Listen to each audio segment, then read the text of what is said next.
नमस्कार, दीप्स किचन मराठीमध्ये मी दीपाली आपलं मनापासून स्वागत करते. चला तर मग आजच्या आपल्या रेसिपीला सुरुवात करूयात. आज मी तुम्हाला कटाची आमटी कशी करायची ते दाखवणार आहे. तर कटाची आमटी करण्यासाठी आपल्याला काय साहित्य लागतं ते आपण पाहूयात. कटाची आमटी करण्यासाठी मी इथे 2 वाट्या येळवणी म्हणजेच पुरणाची डाळ शिजवलेलं पाणी घेतले. 2 मीडियम साईजचे कांदे मी उभे काप देऊन कट करून घेतलेले आहेत आणि पुरणासाठी जी डाळ आपण शिजवली ती मी 3 ते 4 चमचे घेतलेली आहे. एवढा वाळलेला खोबऱ्याचा तुकडा घेतलाय आणि तो मी किसून घेतलाय. मुठभर कोथिंबीर घेतली, अर्धा इंच आलं, 10 ते 12 लसणाच्या पाकळ्या, अर्धा चमचा जिरे, एक दालचिनीचा तुकडा, 4 मिरी आणि 2 लवंगा घेतल्या. कढीपत्ता घेतलेला आहे मी.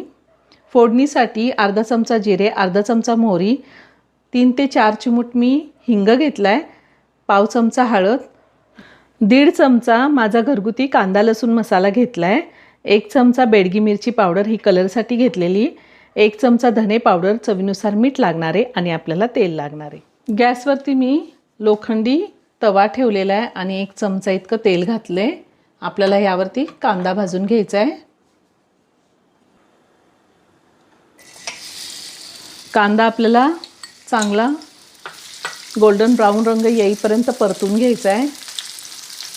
जर कांदा कच्चा राहिला तर आमटीला कांद्याचा कच्चा वास येतो, त्यामुळे कांदा चांगला परतून घ्यायचा आहे.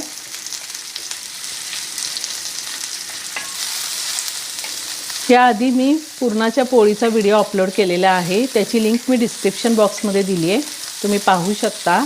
आणि अजूनही तुम्ही माझं चॅनल सबस्क्राईब केलं नसेल तर नक्की सबस्क्राईब करा आणि शेजारील बेल आयकन क्लिक करा, म्हणजे मी ज्या रेसिपी अपलोड करते त्याचं नोटिफिकेशन तुम्हाला मिळेल आणि तुम्ही माझ्या रेसिपी बघू शकाल. कांदा मी छान परतून घेणार आहे. तर कांदा चांगला परतला आहे, त्यात मी हे खडे मसाले घालते आणि पुन्हा 1 मिनिटभर परतून घेते.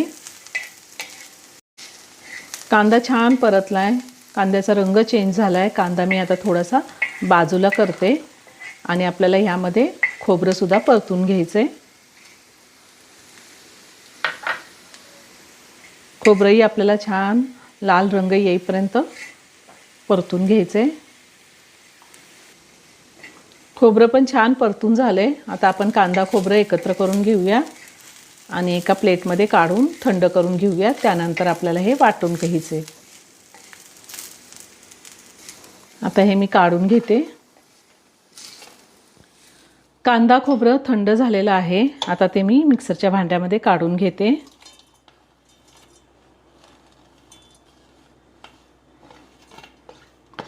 त्यातच आपल्याला आलं लसूण घालायचं आहे. आलं लसूण, कोथिंबीर आणि ही जी डाळ आपण घेतली आहे पुरणाची ती घालायची आहे. अगदी थोडं पाणी घालून मी हे बारीक वाटून घेणार आहे. मी हे बारीक वाटून घेतलेले, आपल्याला असंच बारीक वाटून घ्यायचे. आता आपण आमटी करून घेऊयात. मी गॅसवरती कढई ठेवली, त्यामध्ये 2 चमचे तेल घातले. तेल गरम झाले, मोहरी घालते. त्यातच आपल्याला जिरे घालायचे आहेत, हिंग, कढीपत्ता, त्यातच बारीक चिरलेली कोथिंबीर घालायची आहे आणि पावडर मसाले घालूयात. हळद, गॅसची फ्लेम मी लोवर केलेली आहे, बेडगी मिरची पावडर, कांदा लसूण मसाला, धने पावडर. आता हे थोडंसं मिक्स करून घेऊया आणि लगेचच ह्यात आपण जे वाटण तयार केले ते घालायचे आणि वाटण छान तेल सुटेपर्यंत आपल्याला परतून घ्यायचे.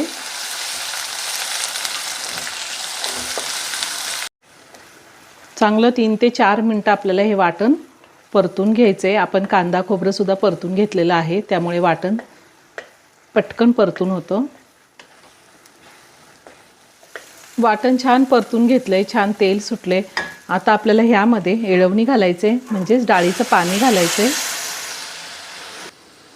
आता हे सगळं व्यवस्थित मिक्स करून घेऊयात आणि आपल्याला आमटी किती पातळ हवी आहे त्या अंदाजे यामध्ये गरम पाणी घालायचे.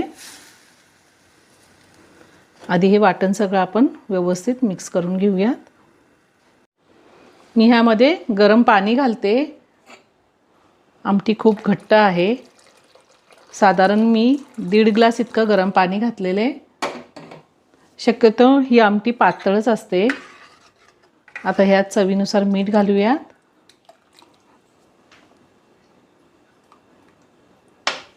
पुन्हा व्यवस्थित मिक्स करूया आणि गॅसची फ्लेम मिडियमवर ठेवून मी साधारण 6 ते 7 मिनटं आमटी चांगली उकळून घेणार आहे.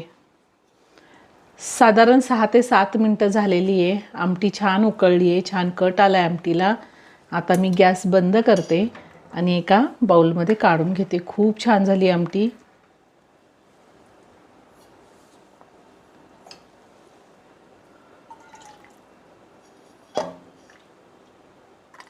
झणझणीत अशी कटाची आमटी तयार करून झालेली आहे. खूप छान झाली आहे. तुम्ही नक्की करून पहा. व्हिडिओ जर आवडला तर व्हिडिओला लाईक आणि शेअर करायला विसरू नका. रेसिपी आवडली असेल तर कमेंट करून नक्की कळवा. पुन्हा भेटूया अशाच एका छानशा साध्या आणि सोप्या रेसिपीबरोबर. धन्यवाद.